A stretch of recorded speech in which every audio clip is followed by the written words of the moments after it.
All right, good afternoon, everyone. Ken Bruno, Program Manager, California Public Utilities Commission. Basically lead the pipeline safety group, design, construction, operations and maintenance, distribution, transmission system, interstate. California is the #1 distribution operator in the country. We're in the top 10 in transmission. I think we're around 5 or 6 right now. And I want to thank Pete for talking about what states want. I'm going to shift gears a little bit and tell you just a little bit about what's been going on in California last several years. So we all know about San Bruno. San Bruno is a very serious event, September 9, 2010.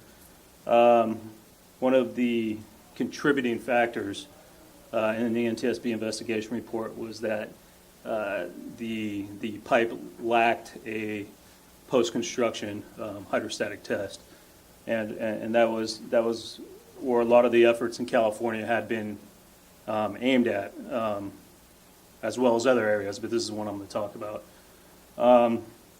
So again, pre-code, pre-1970, you hear it referred to as grandfathered sometimes. So a lot of actions the commission implemented were to really mitigate the risk associated with 619C, if you will. So the Public Utilities Code 958 basically gives operators a binary choice to pressure test or replace transmission lines that run through the state, or produce records that show they can substantiate their MAOP, and they had to test.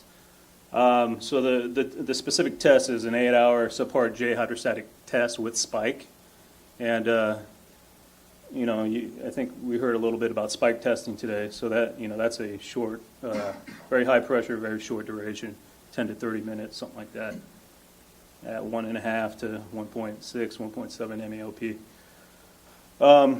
So that's kind of the actions and the progress on that, as you can imagine. I mean, it's huge out in California, but there's been 875 miles pressure tested already, 10 failures. So it's I would call that effective. There's also been a bunch of leaks, but these are actual failures where the water gushes out. There's been 190 miles of replacement lines put in the state, and there's still over 3,000 miles yet to be either records found, demonstrating a test, pressure tested, or replaced. So the time for completion, we're going to be busy for a while, but Southwest Gas, they're small transmission in California, but they completed their work in 2015. PG&E states that they're on track for 2026, and SoCal Gas and SDG&E 10 years later to 2036.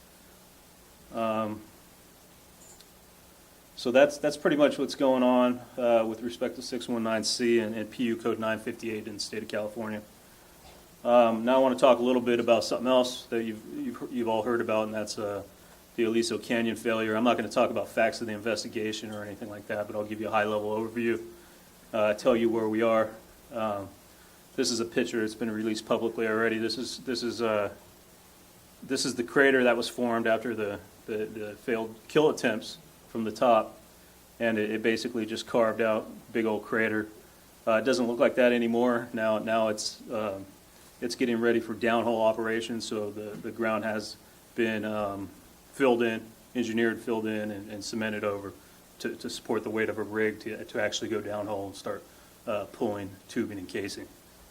But that's what it looked like at one point. What you see there is a bridge over the well because of the massiveness of the crater. So just a brief timeline. October 23rd, almost a year ago. Yeah, 3 days, almost a year ago. SoCal reported a leak near a well. Standard Session 25 is the name of it. PUC got involved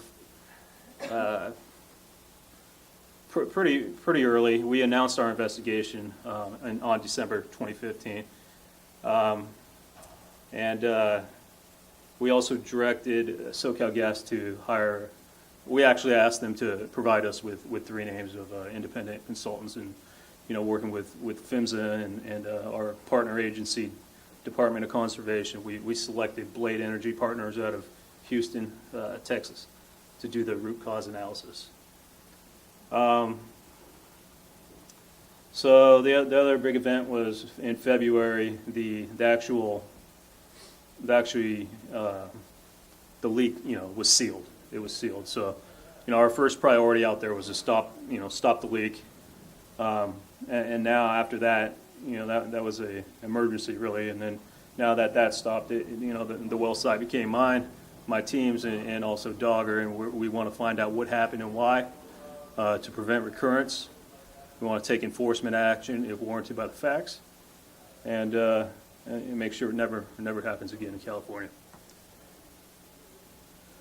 So the regulatory structure, as I alluded to, is there's a Department of Conservation's oil and gas and geothermal resources.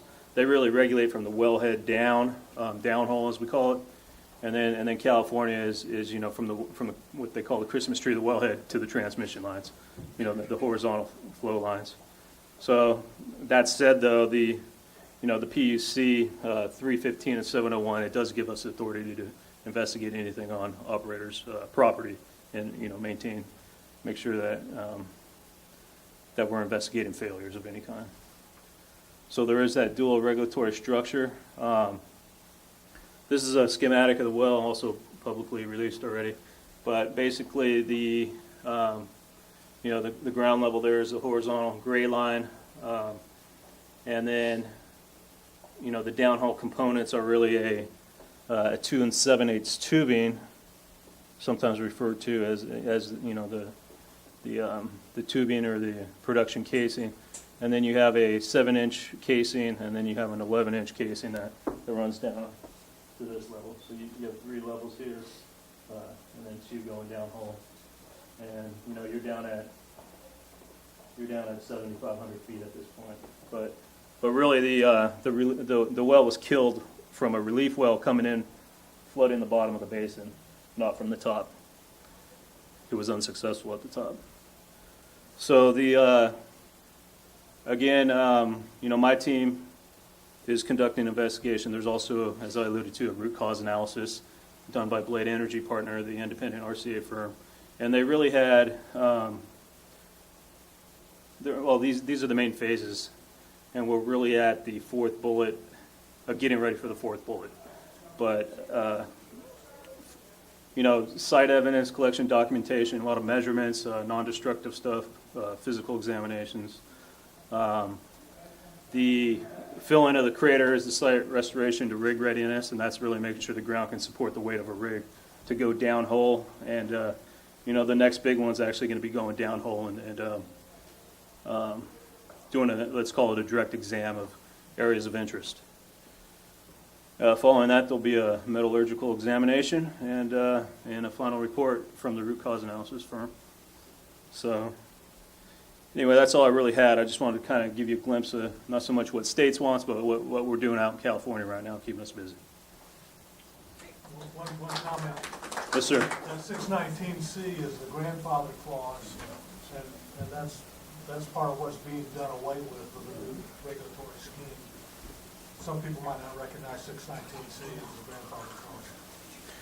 Yeah, I mean it's 619C is a grandfather clause, absolutely, and in California I wouldn't call it that we're doing away with it. What I think we did is anyone that's operating under 619C, aka grandfather clause, we're requiring a subpart J test. So, thank you for the clarification. Thank you all. Thanks, Ken.